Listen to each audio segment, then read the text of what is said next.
Well, hey there, it's Wes. And I know it's been a while, but finally back, finally time to get into some more videos. I've been away because it was wedding season. I shot 25 weddings this year, and I had a part-time job, so things have been busy. But, fingers crossed, from now on, it's gonna be smooth sailing. So anyway, last week I put up a poll asking what you guys want to see next. You mostly said lenses and flashes, and I've got both of those. So, up next, we're going to be looking at one of my favorite lenses, a surprise favorite of mine, the Sony 16-35 2.8 G Master. Now, starting with this lens... Hey, eyes up here.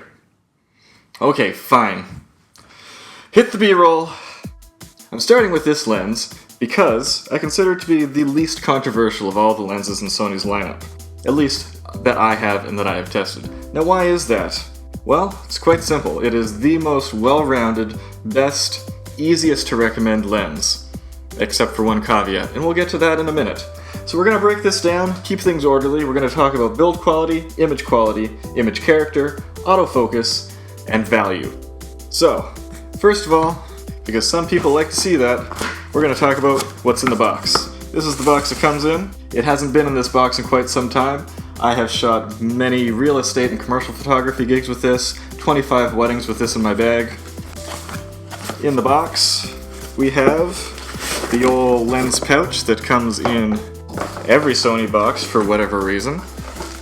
And we got some manuals and warranty information. I have no idea who would use this lens pouch and strap.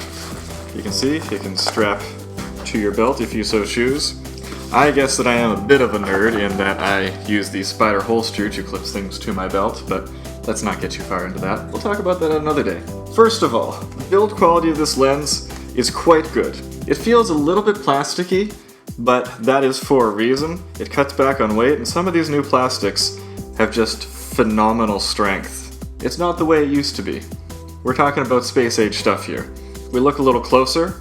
On the back, we have a weather sealing O-ring. The lens itself is weather sealed.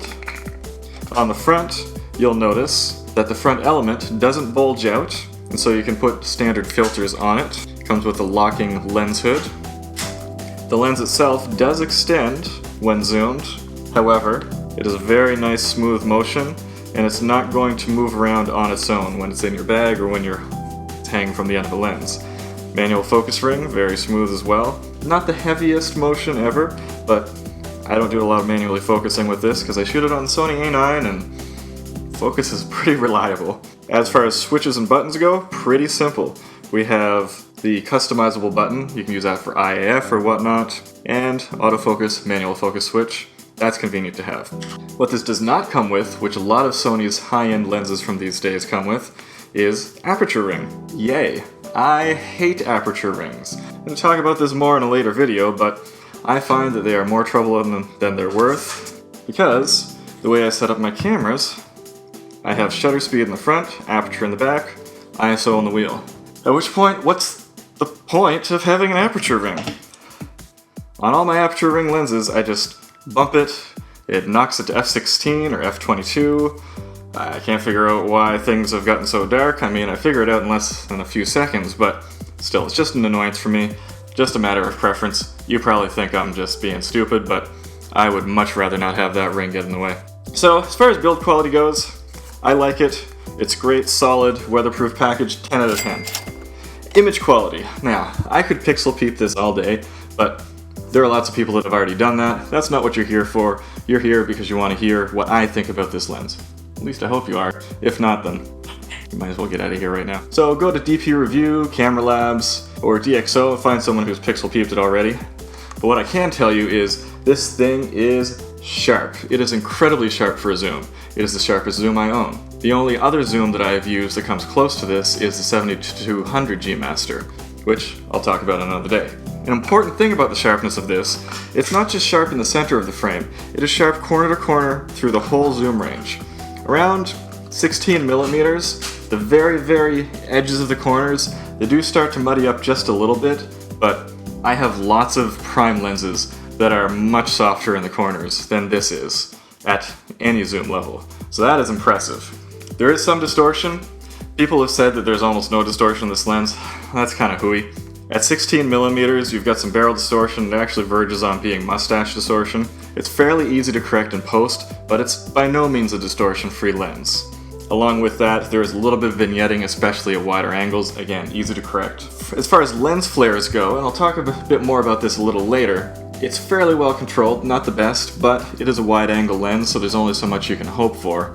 But you will get some flaring, some blooming. It's not perfect in that regard. That's pretty much the only place that this falls down, even the tiniest bit. Now, as far as zooms go, this was going to be 10 out of 10 for image quality, and then Canon came out with the new RF 28-70. I have seen tests on this lens, I have observed its image quality, and I am sorry to say that for the first time, this Sony fanboy is jealous of some Canon lenses. That is a phenomenal zoom lens. It is sharper than this, it is crisper than this. So altogether, this can only be a 9 now. Thanks, Canon. Image character. There is very little character to this lens, although there's very little character to the Canon RF lenses. But I don't consider that a huge negative. However, if you do want a lens that has some distinctiveness, has some romance when the sun's coming down and hitting that lens just right, you want to see some warmth cast across. Now, this is a very clinical lens. You're not going to see a lot of interesting stuff out of it, except for the sun stars. You stop this thing down, it's got 11 bladed aperture. You get down to about f9 to f11, you start seeing some beautiful sun stars. And this is kind of what got me. I never considered shooting romantic portraiture at 16 millimeters. But once I started, you can see from your subjects all the way to the sky above you. And when you can see that much of the sky at 16 millimeters, and then the sun off in the corner with a beautiful star radiating. Bokeh. Bokeh is decent, but 16 to 35 2.8, won't be seeing a lot of that. But if you get real close at 35, you are going to see some decent quality bokeh. Gets a little smooth in the background, nothing to worry about, doesn't get jittery, doesn't get nervous. So, A1 as far as a lens of this sort is. You might need to bump up the warmth a little, kind of cast a bit of creative magic in Photoshop afterwards, just to make it look a little more romantic, because again, not a lot of character in this lens other than that. So, this is getting a 7 out of 10 for character, as far as a lens of this sort is. Autofocus. I cannot fault this lens for autofocus. It's a wide-angle lens, only f2.8, so you're not going to have a lot of circumstances where you're going to be autofocusing this thing. But overall, in good light, in low light, in backlight, this thing behaves very well for autofocus. It is fast, it is snappy. It's not really something this lens was marketed as, but no thought, no hesitation, no worries at all there. Autofocus is 9 out of 10. Not a sports lens, but it is as good as you could ever expect it to be. Value. Oh no. Oh no. Well, can't all be winners, I guess. Although this is a fantastic lens, arguably better than anything that is directly competing with. It is way sharper, way more consistent than Nikon and Canon variants. It is still a very expensive lens. So that makes this last part a tough call. I'm going to have to get it a 6 out of 10 in value. Now hold on. Some might say 1 out of 10. But wait a second. Yeah, in Canada, I paid almost $3,500 for this lens new. Ah! You can buy a camera for that kind of money. Although this will outlive my cameras. But, let's consider, we'll go right back to the Canon 2870 RF f2. Phenomenal lens. In Canada, it is $1,000 more than this. This is expensive, that is way more expensive. So there is a scale to be taken into account here. So it's not perfect, it's not a 1 out of 10, it has some value proposition. If you're going to be doing commercial photography and you want something versatile, this thing is a firecracker. But it's not going to blow your mind for value to quality. So that brings our total to, a little calculation, 41 out of 50. I have no idea what that means, but as far as I'm concerned, this is a phenomenal lens. I strongly recommend this lens if you need a lens of this variety. If you don't think you need a lens of this variety, I suggest that you think again. Doing portraiture with a wide angle has really opened up new things for me, things that I'd never really considered before. Suddenly you're in this wide environmental landscape. Now you don't need a lens this expensive, but I strongly recommend just rent or borrow a really cheap, super wide lens. Not a fisheye, just a wide lens. Be careful about how you frame your subjects, keep them more towards the middle. Try some of this wide angle portraiture stuff. It's pretty interesting. I had originally bought this just for commercial and real estate work. Now I use it all the time, because I love this lens. I'm not going to be saying that about every lens, just so you know.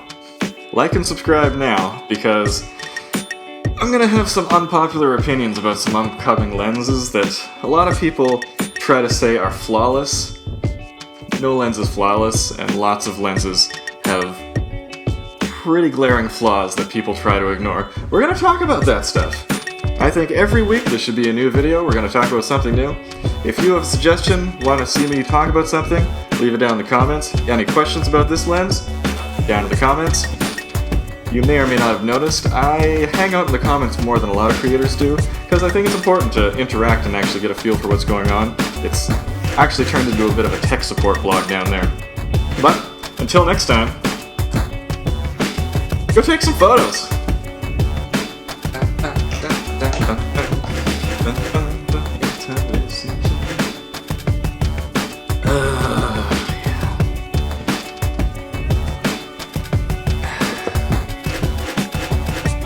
What? It's delicious.